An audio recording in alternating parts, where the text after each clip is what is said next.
Students, कैसे हैं आप सब? आई होप आप सब बहुत अच्छे होंगे और बहुत अच्छे से पढ़ाई भी कर रहे होंगे। देखिए, इन मटर के पौधों को देख के आप समझ गए होंगे कि आज फिर से कुछ जेनेटिक्स से रिलेटेड हम पढ़ने वाले हैं। हाँ जी, बिल्कुल बच्चा, आप बिल्कुल सही समझे हैं। आज फिर से हम जेनेटिक्स का कुछ न्यू कॉन्सेप्ट्स पढ़ने वाले हैं। जेनेटिक्स, देखिए, जब तक आपके पास बायो है ना, ये मटर के पौधे आपका पीछा नहीं छोड़ने वाले हैं। तो एक बार इन्हें ध्यान से देख लीजिए ताकि बार बार इन पे मेहनत करने की ज़रूरत ना पड़े। आपने अपनी प्रीवियस क्लास जो 10th क्लास थी उसमें जेनेटिक्स से रिलेटेड कुछ कॉन्सेप्ट्स देखे होंगे। ठीक है जी बच्चा, तो आज हम उन्हीं कॉन्सेप्ट्स को यूज़ करने वाले हैं। थोड़े से वो पुराने कॉन्सेप्ट्स ही हैं जेनेटिक्स के, बट उनको थोड़ा सा और एक्सटेंड फॉर्म में देखने वाले हैं, थोड़ा और डेप्थ में देखने वाले हैं कि जेनेटिक्स जो 10th में थी वो तो एक ट्रेलर था बच्चे। आज जो 12th में हम जेनेटिक्स देखने वाले हैं वो पूरी की पूरी पिक्चर है। ठीक है बच्चे, तो इसको आज हम देखने वाले हैं। जेनेटिक्स जो आपका यूनिट 7 है क्लास 12th का यूनिट 7 जेनेटिक्स एंड इवोल्यूशन, या आप कह सकते हैं यूनिट जो 2nd है, chapter number principles of inheritance and variation, chapter number 5 जो है आपका, वो आज हम पढ़ने वाले हैं। ठीक है बच्चा, तो ध्यान से सुनिए, घबराने की कोई बात नहीं है। बहुत अच्छा चैप्टर है, बहुत स्कोरिंग चैप्टर है और सबसे इजी चैप्टर है। ठीक है, तो बस ध्यान से आप सुनते जाइए, सब आसान लगने लगेगा आपको। देखिए, जेनेटिक्स क्या होता है बच्चा? जेनेटिक्स होता है कि इसमें हम क्या पढ़ते हैं कि कुछ तो जीन से रिलेटेड और हेरिडिटी से रिलेटेड चीज़ें हैं ना, वो हमने पढ़नी है। तो इसकी डेफिनेशन देख लेते हैं। देखिए, genetics a branch of biological science which deals with the study of genes, genetic variation, heredity in living organism. Living organism में जो भी जेनेटिक वेरिएशंस हो रही हैं, हेरिडिटी हो रही हैं, जीन्स जो ये सब चेंजेस ला रहे हैं, उसको हम क्या कह देते हैं बच्चा? जेनेटिक्स कह देते हैं। ठीक है, बात समझ में आई? डेफिनेशन आपको याद करनी पड़ेगी। देखिए, अब समझते हैं कि हेरिडिटी क्या होती है। देखिए, हेरिडिटी क्या होती है? एक जनरेशन से दूसरी जनरेशन में, मतलब पेरेंट्स से उनके बच्चों में जो उनके कैरेक्टर्स हैं, उनका जो ट्रांसफ़र होना है, उसे बच्चा हम क्या कह देते हैं? हेरिडिटी कह देते हैं। तो देखिए डेफिनेशन, हेरिडिटी और heredity is the process of passing the traits and characteristics from parents to offsprings through genes. अब ये हेल्प कौन करते हैं बच्चा? जीन्स जो हैं इस काम में हेल्प करते हैं। इस पेरेंट से इस ऑफस्प्रिंग तक, इस प्रोजेनी तक अपने कैरेक्टर्स को पहुंचाने का काम कौन करते हैं बच्चा? जीन्स करते हैं। ठीक है, तो offspring get their features and characteristics that is genetic information from their mother and father. Obvious सी बात है, मदर और फादर से ही न्यू जनरेशन को अपने कैरेक्टरिस्टिक्स मिलेंगे, अपने फीचर्स किससे मिलेंगे? उनके पेरेंट्स से मिलेंगे। ठीक है बच्चा, तो हेरिडिटी आपको समझ में आ गया होगा, जेनेटिक्स भी आपको समझ में आ गया होगा। देखिए, नेक्स्ट टर्म थी वेरिएशन। जेनेटिक वेरिएशंस क्या होते हैं? तो ध्यान से देखिएगा बच्चा, variation is any difference between cells, individual organisms और group of organism of any species caused either by genetic differences or by the effect of environmental factors on the expression of genotypic character। देखिए, अब इतनी बड़ी definition देख के हमें घबराना सबसे पहले बिल्कुल भी नहीं है। ध्यान से सुनिए, देखिए, एक मिनट दीजिए। देखिए क्या है बच्चा कि जैसे मान लीजिए कोई तो ऑर्गेनिज्म है, ठीक है, मान लीजिए ऐसे करते हैं कि ये है मदर, ये है फादर, इनसे जो बच्चा बन रही है, एक न्यू ऑफस्प्रिंग बन रही है या एक प्रोजेनी जो बन रही है। ठीक है बच्चा, तो इनमें कुछ तो चेंजेस होंगे ना। ऐसा तो नहीं है अगर लड़की है तो मदर की डिट्टो कॉपी बन जाएगी, फादर की है अगर लड़का है तो फादर का मतलब बिल्कुल ही डिट्टो कॉपी क्लोन टाइप्स बन जाएगा। तो अपने पेरेंट्स से ये बच्चा बिल्कुल अलग रहता है ना। फीचर्स, कुछ कैरेक्टरिस्टिक्स, कुछ हम कह सकते हैं कुछ आदतें इनकी सेम हो सकती है, कुछ हैबिट सेम हो सकती है, बट हम ये नहीं कह सकते ना बच्चा कि बिल्कुल डिट्टो कॉपी ही बनेंगे। ठीक है, तो इसका वेरिएशन का मतलब यही है कि जो पेरेंट्स और जो प्रोजेनी है उनके बीच में जो डिफरेंस है, जो कैरेक्टर्स का डिफरेंस है, उसे हम वेरिएशन कहते हैं। ठीक है बच्चा, अब एक चीज़ और आप ध्यान रखिएगा यहाँ पर कि जो ये चेंजेस है ना, मतलब ये ऐसा नहीं हो सकता ना कि जैसे अगर ह्यूमन है तो वो ह्यूमन के बच्चे प्रोड्यूस करेगा, मतलब अपने जैसे ही दिखने वाले जो प्रोजेनी है वो प्रोड्यूस करेगा। ऐसा नहीं है ना कि वो भाई जो कैट है या डॉग है वैसे दिखने वाले बच्चे पैदा करेगा, ऐसा तो बिल्कुल नहीं होता है। तो क्या होता है बच्चा, जो ह्यूमन है ह्यूमन जैसी ही स्पीशीज़ पैदा करेगा, कैट है तो कैट जैसे ही, डॉग है तो डॉग जैसे ही, हॉर्स है तो हॉर्स जैसे ही। तो सेम अपनी जैसी दिखने वाली जो प्रोजेनी है उनको ही प्रोड्यूस करते हैं। ठीक है, ये बात हमें ध्यान रखनी है। दूसरी चीज़ हमें ये ध्यान रखनी है कि जो इनमें चेंजेस हो रहे हैं उसका रीज़न क्या हो सकता है। उसका रीज़न एक तो हो सकता है एनवायरमेंटल फैक्टर्स हो सकता है, और हो सकता है कुछ जो जीन्स जो हैं इनमें कुछ डिफरेंसेस की वजह से कि उनमें कुछ तो हुआ है, इस वजह से क्या हो सकता है, इनका जो जीनोटिपिक एक्सप्रेशन है, जो इनमें चेंज है, इनमें जो कैरेक्टर्स में चेंज आ रहे हैं, वो इन 2 रीजंस की वजह से हो सकता है। घबराइए मत, आगे डिटेल में हम बहुत डेप्थ में अच्छे से पढ़ने वाले हैं सब चीज़ें, बस अभी एक बार आप सुन लीजिए, समझ लीजिए जो जितना समझाया जा रहा है, ठीक है। जेनेटिक्स की डेफिनेशन हमें समझ में आ गई कि जिसमें हम हेरिडिटी और वेरिएशन को पढ़ेंगे, उसे हम जेनेटिक्स कहते हैं। हेरिडिटी क्या होता है, एक जनरेशन से दूसरी जनरेशन में कैरेक्टरिस्टिक्स का पास ऑन होना हेरिडिटी कहलाता है। वेरिएशन क्या होता है, एक जनरेशन जो दूसरी जनरेशन से डिफरेंट होती है अपने कैरेक्टरिस्टिक्स में, अपने एक्सप्रेशन, जीनोटिपिक एक्सप्रेशन में, उसे हम क्या कह देते हैं बेटा, वेरिएशन कह देते हैं, ठीक है बच्चा। देखिए एक गुड न्यूज़ और है हमारे जो हिंदी मीडियम वाले जो छात्र हैं, जो विद्यार्थी हैं, उनके लिए। देखिए ये जो मैं समझा रही हूँ वो सब आपको एक हिंदी इंग्लिश नॉर्मल लैंग्वेज में समझा रही हूँ, तो आपको समझ में तो आ ही रहा होगा। बट क्या है कि ये जो नोट्स जो दिए जा रहे हैं वो इंग्लिश मीडियम वालों के लिए, हिंदी मीडियम वाले घबराइए मत, आप लोगों को हिंदी में नोट्स मिल जाएंगे। चैप्टर ख़त्म होने के बाद मैं डिस्क्रिप्शन में डाल दूंगी नोट्स, आप टेंशन मत लीजिए, आप लोगों को हिंदी में भी नोट्स मिल जाएंगे, ठीक है बेटा। आगे चलते हैं, जो फादर ऑफ जेनेटिक्स थे वो हैं ग्रेगर जॉन मेंडल, ठीक है, इसमें नाम ये भी ऐड कर लेना, मेंडल, ठीक है बच्चा। इनका पूरा नाम है फादर ऑफ जेनेटिक्स, जो मेंडल थे, जिनका नाम आपने क्लास 9th में बहुत अच्छे से सुना होगा, तो यहाँ पर फिर से सुन लीजिए, ये जो नाम है, इनका पूरा नाम है ग्रेगर जॉन मेंडल, ठीक है बच्चा। ये हमें याद रखना बहुत ज़रूरी है, 1 मार्क के क्वेश्चन में भी सीधा सीधा आ जाता है। इवन कई बार ये होता है कि जो हमारे MCQs हैं नीट के, उसमें भी क्वेश्चन मिक्स करके पूछ सकते हैं कैसे भी करके, तो ये हमें पता होना चाहिए। देखिए जो मेंडल भाई साहब हैं वो ऐसे दिखते हैं, इन्हें देखना भी ज़रूरी है, जब जेनेटिक्स पढ़ रहे हैं तो हमें उनको पहचानना तो ज़रूरी है ना कि वो दिखते कैसे हैं। तो ये मेंडल जो है, सर मेंडल, जिन्हें हम जेनेटिक्स का फादर कहते हैं, जिनकी वजह से हमें जेनेटिक्स पढ़नी पड़ रही है, तो वो ऐसे दिखते हैं, ठीक है। अब जो ये वर्ड जेनेटिक्स है ना, ये एक साइंटिस्ट मतलब मेंडल ने कॉइन नहीं किया था। फादर ऑफ जेनेटिक्स तो इसलिए कहलाते हैं क्योंकि उन्होंने जेनेटिक्स से रिलेटेड जो भी काम है, जीन से रिलेटेड सब कुछ उन्होंने बहुत अच्छे से किया, इसलिए हम उन्हें क्या कहते हैं बच्चा, फादर ऑफ जेनेटिक्स। लेकिन जो जेनेटिक्स वर्ड है बच्चा, ये मेंडल ने नहीं दिया था, ये किसी और साइंटिस्ट ने दिया था। उन साइंटिस्ट का नाम है विलियम बैटसन, ठीक है बच्चा। बात समझ में आई, क्लियर हुई। अब देखिए मेंडल के बारे में ना आपको मतलब सुनना चाहिए, बहुत अच्छी चीज़ है जो मेंडल के बारे में है। देखिए बच्चा, जो ये मेंडल है ना, इन्होंने बहुत हार्ड वर्क किया है बच्चा, इतना हार्ड वर्क किया है, मतलब अपनी सफलता को पाने के लिए इतना हार्ड वर्क किया जितना हम सोच भी नहीं सकते। तो थोड़ा सा हम इनके हार्ड वर्क के बारे में सुन लेते हैं कि जो ग्रेगर जॉन मेंडल हैं, इनका जो बर्थ हुआ था वो हुआ था 20 जुलाई 1822 में, ठीक है बच्चा। बात समझ में आई, 20 जुलाई 1882 में हुआ था और इनकी डेथ हो गई थी 84 में, 6 जनवरी में, ठीक है। ये इनका ये डेथ का और ये है, ठीक है। अब जो ये इनका जन्म बेटा कहाँ हुआ था, सिलिसियन एक ऑस्ट्रिया में एक जगह है, वहाँ पे हुआ था। ये सब आपको याद नहीं रखना है, बट मेंडल के बारे में आपको सुनना चाहिए, इन्होंने क्या काम किया था, ठीक है। तो ऑस्ट्रिया में इनका जन्म हुआ था, इनका बर्थ हुआ था वहाँ पे बेटा।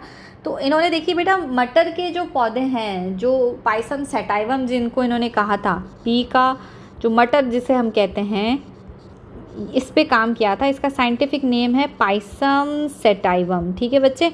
ये नाम भी आपको याद होना चाहिए। देखिए हमने बायोलॉजी ली है तो हमें biological botanical names, zoological names, ये सब हमें याद रखने ज़रूरी हैं, ठीक है बच्चा। तो पी का साइंटिफिक नेम है पाइसम सेटाइवम, ठीक है। तो इन्होंने क्या किया था बेटा, ये बहुत हार्ड वर्क किया था इन्होंने अब ये जो थे, ये फार्मर फैमिली से बिलोंग करते थे। इनके फादर थे वो इकोनॉमिकली इतने, फाइनेंशियली इतने अच्छे नहीं थे। इन्होंने पढ़ाई के लिए अपनी बहुत मशक्क़त करी, बहुत अच्छे से इन्होंने पढ़ाई करी, फिज़िक्स वगैरह, मैथ्स वगैरह सब में ये ऐसे बहुत बेहतरीन थे, बहुत अच्छे थे। इन्होंने बच्चा क्या करा था, अपना ना काम करना स्टार्ट किया था, ठीक है। ये इन्होंने काम करना स्टार्ट किया था, तो उस टाइम की बात हो रही 80s के टाइम की, 1800वें सन की बात हो रही है। तो मतलब उस टाइम में ना इतना एक तो डेवलपमेंट था नहीं, आप लोगों को भी अच्छे से पता है कि नेट वगैरह ये सब फैसिलिटीज़ उस समय में होती नहीं थी, माइक्रोस्कोप या मतलब इतनी सारे जो अभी हमारे पास जितना साइंस ने डेवलपमेंट किया उतना उस समय में नहीं था। फिर भी इन्होंने बताओ जेनेटिक्स की मतलब खोज कर ली, इतना सब कुछ इन्होंने जीन वीन सबके बारे में बता दिया, तो उसमें कितनी मेहनत लगी होगी, है ना बच्चे। तो इन लोगों का क्या था बच्चा कि उस समय क्या इनको सपोर्ट भी नहीं मिला था, इनकी सोसाइटी से क्या था बच्चा, इनको सपोर्ट बिल्कुल नहीं मिला था, इन्हें बिल्कुल भी सपोर्ट नहीं मिला था इनकी सोसाइटी से। तो क्या था कि पहले इन्होंने सबसे पहले क्या करा था, जो माइस होते हैं, जो रैट्स होते हैं, इन पे इन्होंने कुछ एक्सपेरिमेंट्स करे थे। इन्होंने बी कीपिंग, हनी बीज जो थी उन पे क्या था वो काम करा था। इन्होंने एग्रीकल्चर का भी काम कर रखा है, इन्होंने बहुत सारे काम कर रखे हैं बेटा, इन्होंने बहुत हार्ड वर्क किया है। तो लेकिन ये सब जो थे ना, माइस, बी कीपिंग, ये क्या एनिमल क्रुएलिटी में आता है। तो ऐसे करके लोगों ने क्या इन्हें सपोर्ट नहीं किया था, मना कर दिया था कि भाई ये सब वर्क काम वाम हम नहीं मानेंगे इन सब काम को, अगर आप ऐसे से कुछ काम करोगे। मतलब इनको बहुत ज़्यादा वहाँ से मना कर दिया था, या बहुत ज़्यादा इन पे प्रेशर लगा दिया था कि आप ऐसे सब कुछ काम मत करिए, ठीक है। तो फिर क्या था बच्चा, इन लोगों ने ना इस वजह से इन लोगों ने मेंडल जो थे, इन्होंने क्या करा था, पी प्लांट को चूज़ किया था, ठीक है बच्चा। इन्होंने क्या किया था उसके बाद, पी प्लांट को चूज, इस पे क्या है बच्चा, इन्होंने काम वाम करके पी प्लांट पे फिर है ना, इन्होंने क्या करा था, जो सोसाइटी होती है, जैसे सेमिनार्स वगैरह होते हैं, तो वहाँ पर इन्होंने अपना काम क्या था, प्रेजेंट किया था सबके सामने। तो उन्होंने क्या नाम रखा था अपना, जो प्रेजेंट किया था काम, उसका नाम रखा था उन्होंने एक्सपेरिमेंट ऑन प्लांट हाइब्रिडाइजेशन, ठीक है बच्चा। तो इन्होंने क्या करा था, ये काम स्टार्ट किया था, तो इन्होंने ये प्रेजेंट किया था। अब उस समय बेटा ना, जो जीन वर्ड आपने सुना है ना, ये इंट्रोड्यूस नहीं हुआ था, किसी को पता नहीं था कि जीन क्या होता है। तो मेंडल ने इस चीज़ का नाम फैक्टर रखा था, ठीक है। तो जब ये सब ये एक्सप्लेन कर रहे थे सेमिनार के अंदर, तब क्या हुआ था, लोगों ने पूछा कि भाई साहब ये फैक्टर क्या होता है। तो इनको पता तो था कि हाँ, एक जनरेशन से दूसरे जनरेशन में जो ये ट्रांसफ़र हो रहे हैं, ये फैक्टर के थ्रू हो रही है, हेरिडिटी जैसा कुछ होता है। बट इनके पास भी इतना अच्छा एविडेंस नहीं था, मतलब इतना अच्छा इनके पास वो मटेरियल था नहीं, कि कुछ कंटेंट था नहीं इनके पास बोलने के लिए। तो ये वहाँ पर से इनको क्या करा, रिजेक्ट कर दिया कि नहीं, तुम तो गलत बता रहे हो, तो ऐसा कुछ नहीं होता है, और इनको मना कर दिया गया। इसके बाद बच्चा क्या था कि इनकी डेथ हो गई थी। इनकी डेथ 6 जनवरी 1884 को इनकी क्या हो गई थी, डेथ हो गई थी बेटा। तो जब तक इनका जो ये काम था ना जेनेटिक्स से रिलेटेड, ये पब्लिश ही नहीं हुआ था, और बहुत समय तक उसके बाद भी पब्लिश नहीं हुआ था, ठीक है। उसके बाद 3 जो साइंटिस्ट थे वो आए, 3 जो साइंटिस्ट थे वो आए कहीं से, मतलब इन तीनों का आपस में कोई लेना देना नहीं था, सब अलग अलग जगह से थे। जैसे एक सेकेंड, 3 साइंटिस्ट थे जिन्होंने इनका जो काम था वो रीडिस्कवर किया था। कौन कौन थे, एक तो था ह्यूगो डिवरीज, ये थे बेटा हॉलैंड से, ठीक है। फिर आए कार्ल कॉरेंस, ये थे जर्मनी से, ठीक है। फिर थे एरिक वॉन शेमाक, ये थे बेटा ऑस्ट्रिया से। तो ये लोग ना तो मेंडल को जानते थे, ना आपस में ये तीनों एक दूसरे को जानते थे। इन तीनों ने अपनी अपनी जगह पे अपने अपने देश में काम करना स्टार्ट किया इस चीज़ से रिलेटेड। फिर इन्होंने अपने पेपर पब्लिश किए। अब पेपर पब्लिश हुए तब पता चला ये काम तो ऑलरेडी मेंडल ने इतने साल पहले ही कर दिया था। लेकिन ये पता है बहुत ईमानदार लोग थे। अब अपन लोग हैं, अपन अगर कोई काम करेंगे तो उसका क्रेडिट अपन अपने आप को देंगे ना, कि नहीं यार मैंने किया ये काम। अब जो मर गया है उसको थोड़ी ना याद करेंगे कि नहीं यार वो तो मर गया, वो क्या ही कर लेगा, अब तो हमारा ही नाम होएगा, ठीक है। तो इन्होंने ऐसा कुछ नहीं किया था। इन्होंने नाम सबसे पहले दिया था मेंडल को, कि फादर ऑफ जेनेटिक्स जो है वो तो मेंडल ही कहलाएंगे। इन्होंने इस काम को रीडिस्कवर किया था, लोगों के सामने अच्छे से प्रेजेंट किया था, इसको लेकर आए कि नहीं मेंडल ने ये काम ऑलरेडी कर दिया है, और ये बहुत अच्छे से इन्होंने एक्सप्लेन किया है, या इन्होंने ऐसा सब कुछ किया है, ठीक है बच्चा। तो ऐसा सब कुछ इनकी स्टोरी थी। तो इन्होंने बहुत हार्डवर्क किया। मतलब ये बात है कि जब तक ये ज़िंदा थे ना, तब तक इनको उनके काम का क्रेडिट ही नहीं मिला। इनको अपने काम का क्रेडिट इनके मरने के बाद मिला। तो देखिए इन्होंने कितना हार्डवर्क किया, ठीक है। तो इससे थोड़ा सा ये हमें लगता है कि हमें एक तो मेहनत नहीं छोड़नी है, हार्डवर्क करते रहना है, हमें रिजल्ट हमारा ज़रूर मिलेगा। जितनी अच्छे से हम मेहनत करेंगे, जितने सच्चे मन से हम मेहनत करेंगे, तो ऐसा कैसे हो सकता है कि हमें हमारा रिज़ल्ट जो है वो अचीव ही ना हो। बस कभी हो सकता है थोड़ा टाइम ज़्यादा लग जाए, कभी हो सकता है कि टाइम कम में हमें रिजल्ट मिल जाए। तो वो तो देखो हमारे मेहनत पे डिपेंड करता है कि हम कितना अच्छा हार्ड वर्क कर रहे हैं, ठीक है बच्चे। तो देखिए अब ध्यान से सुनते हैं मेंडल के बारे में कि इन्होंने इस टाइम में इनका जन्म हुआ था, इस टाइम में इनकी डेथ हो गई थी। इन्होंने क्या करा था, ब्रीडिंग करी थी प्लांट्स की, ठीक है। वो सब डेटा जो था वो डोमिनेंट रिसेसिव जीन्स सबको लेके आगे आप डेथ में बहुत अच्छे से पढ़ेंगे, घबराने की कोई बात नहीं है, ठीक है। तो इस पे लेके इन्होंने एक्सपेरिमेंट किए थे। इन्होंने क्या करा था, 34 वेराइटीज़ ली थी पी प्लांट की। इसे इन्होंने गार्डन पी कहा था, और इसका साइंटिफिक नेम है पाइसम सेटाइवम, ठीक है बच्चा। पाइसम सेटाइवम पी प्लांट का साइंटिफिक नेम है। और कौन से इंडिपेंडेंटली रीडिस्कवर्ड मेंडल्स वर्क, कौन थे वो 3 botanist, Hugo de Vries, Carl Correns, Erich von Tschermak, ठीक है बच्चा। अब देखिए जो अब बात आती है कि मेंडल ने जो है ये पी प्लांट को ही क्यों चूज़ किया, इतने सारे प्लांट हैं, पी प्लांट को क्यों चूज़ किया। देखो बेटा, पहली बात तो ये कि जो पी प्लांट था इसका जो लाइफ स्पान था ना बेटा वो शॉर्ट था, इसका जो लाइफ स्पान था वो बहुत शॉर्ट था, शॉर्ट लाइफ स्पान था। मतलब ये क्या है, अब जैसे मान लीजिए कोई अपन ने आम का पेड़ ले लेते, आम की पहले उन्होंने गुठली उगाई, अब वो कब बड़ा होगा, कब फल देने लगेगा, कब वो एक्सपेरिमेंट करना स्टार्ट करेगा, तो इसमें कितना टाइम लग जाएगा। जबकि मटर के जो पौधे थे, जो पी प्लांट था, उनका लाइफ स्पान छोटा था, ये 2-3 महीने में हम बहुत सारा, 3-6 महीने मतलब साल भर में बहुत अच्छे से हम 2 बार एक्सपेरिमेंट अच्छे से इस पर कर सकते थे। ठीक है, एक इसको लेस स्पेस की ज़रूरत होती थी। अब छोटे छोटे तो पौधे थे तो इनको ज़्यादा जगह की ज़रूरत ही नहीं होती थी, इसलिए क्या करता था, इजीली हम इसको ग्रो भी कर सकते थे। अब फैमिली इतनी उसकी रिच तो थी नहीं कि भाई एकड़ की एकड़ ज़मीन खरीद के दे दे और भैया उगा भाई तू अपने मटर, ऐसे थोड़ी ना कर सकते थे। तो उनके पास जो वो एक प्रीस्ट थे कहीं चर्च में, तो वहाँ पर चर्च के पीछे आसपास है ना उनके पास एक छोटा सा गार्डन था, तो वहाँ पर उन्होंने बड़ी मुश्किल से थोड़ा सा परमिशन वगैरह लेके वहीं पर उन्होंने अपने पी प्लांट उगाने स्टार्ट किया और ऐसे अपना एक्सपेरिमेंट स्टार्ट कर दिया था बेटा। अब थर्ड रीज़न क्या था कि इन्होंने ये क्यों लिया था, क्योंकि इसमें क्या है बेटा, दोनों सेक्स प्रेजेंट है, मतलब जो मेल और फीमेल दोनों रिप्रोडक्टिव ऑर्गन है ना वो इस प्लांट में प्रेजेंट है, इस फ्लावर में, पी फ्लावर में प्रेजेंट था। ठीक है, तो इस वजह से क्या है बेटा, वो प्लांट सेल्फ पॉलिनेशन भी कर सकता था।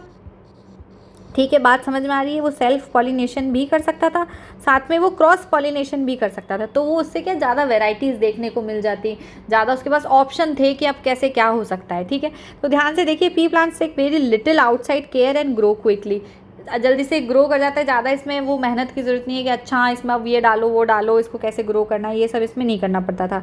They also have both male and female reproductive part, so they can either cross pollinate or self pollinate. ठीक है बच्चे, ये बात समझ में आई। Pea plant seem to show one of only 2 variation of many characteristics, this made the data much more clear cut and easier to work. अब क्या था कि जैसे जो पी प्लांट था बेटा, इसमें क्या है ना, इनको बहुत वैरायटी भी देखने को मिली कि एक ही इन्होंने क्या कैरेक्टर लिया और इसमें 2 ट्रेट देखने को मिल रही थी इन्होंने। ठीक है, आगे पढ़ेंगे आप सब समझ में आएगा, लेकिन एक ही कैरेक्टर से इनको 2 ट्रेट देखने को मिल रही थी। ठीक है, इसलिए भी इन्होंने पी प्लांट चूज़ किया। समझ में आई बात क्लियर हुआ। अब देखिए, अब इनको सक्सेस क्यों मिली, पी प्लांट चूज़ तो कर लिया लेकिन सक्सेस भी तो किसी रीज़न की वजह से मिली होगी ना। तो बेटा इनको सक्सेस इसलिए मिली क्योंकि एक तो सबसे पहले इन्होंने केवल एक ही ट्रेड पे फोकस किया। ऐसा नहीं है कि एक साथ बहुत सारा काम करे जाओ, एक साथ आप 2 नाव में सवार होगे तो वो नाव क्या है, दोनों डूबी जाएगी। ठीक है बच्चा, मतलब एक बार में इन्होंने एक ही काम किया था। दूसरी चीज़, इन्होंने साइंटिफिक मेथड्स के यूज़ किए थे और इनमें इनके जो एक्सपेरिमेंट थे उसमें लिंकेज नहीं था। ठीक है, लिंकेज वगैरह सब आप आगे पढ़ेंगे, बस आप इतना देख लीजिए, इनमें लिंकेज वगैरह नहीं था और इन्होंने साइंटिफिक मेथड के यूज़ किए थे और इन्होंने अपने एक्सपेरिमेंट पे एक ही ट्रेट पे क्या करा था बच्चा, फोकस करा था। इसीलिए क्या था कि इनको क्या पी प्लांट पे सक्सेस मिल गई थी। अब इन्होंने कौन से 7 कैरेक्टर्स लिए थे पी प्लांट के, पाइसम सेटाइवम के। ठीक है, तो वो कैरेक्टर्स देख लेते हैं बच्चा। ये डोमिनेंट और रिसेसिव वैसे तो आपको पता ही होगा, लेकिन अभी आपको एक्सप्लेन करेंगे तो आप कंफ्यूज मत होइए, बस जैसे जैसे मैं पढ़ाती जा रही हूँ वैसे वैसे पढ़ते जाइए। देखिए, इन्होंने फ्लावर कलर लिया था पर्पल वाइट, प्लांट हाइट ली थी टोल। देखिए ये कैरेक्टर्स है, ऊपर जो भी चल रहा है ना बच्चा, ये सब क्या है, कैरेक्टर्स हैं, और ये जितने भी हैं ये सब क्या है बेटा, ट्रेट्स हैं। ठीक है, मतलब एक कैरेक्टर के 2 ट्रेट है। ठीक है, एक कैरेक्टर इसके 2 ट्रेट है, समझ में आ रही है बात। कैरेक्टर एक होता है और इसके ट्रेट 2 हैं। ठीक है, जैसे मान लीजिए मैं हाइट ले रही हूँ, ठीक है, तो टॉल एंड ड्वार्फ, या टॉल ड्वार्फ को हम शॉर्ट भी कहते हैं। ठीक है बच्चा, तो कैरेक्टर एक है हमारे पास और जो ट्रेट है वो क्या है, ये ट्रेट हो गए। ठीक है, बात समझ में आई, क्लियर हुई, आपको सब समझाया जाएगा, आप घबराइए मत। देखिए, इन्होंने कौन कौन से पी प्लांट के जो कैरेक्टर्स लिए थे वो देख लेते हैं फटाफट से। प्लांट हाइट ली थी tall and short, seed colour लिया था yellow green, seed shape round wrinkled, pod colour green yellow, pod shape inflated and constricted, flower position axial terminal. ठीक है बेटा, ये इन्होंने क्या था, ये इन्होंने 7 कैरेक्टर्स लिए थे। अब आगे की वीडियो में हम कुछ टर्म्स देखेंगे, कुछ मेंडल के एक्सपेरिमेंट्स और देखते रहेंगे। इस रिगार्डिंग आपको कोई भी प्रॉब्लम है तो प्लीज़ मुझे कमेंट सेक्शन में बताइए, मैं पूरी कोशिश करूँगी आपके सारे क्वेश्चंस के आंसर करने की। बट मेंडल से ज़रूर इंस्पायर रहिएगा, बहुत सारी मेहनत करिएगा, बहुत अच्छे नंबर आएंगे हमारे, टेंशन लेने वाली कोई बात नहीं है। ठीक है बच्चा।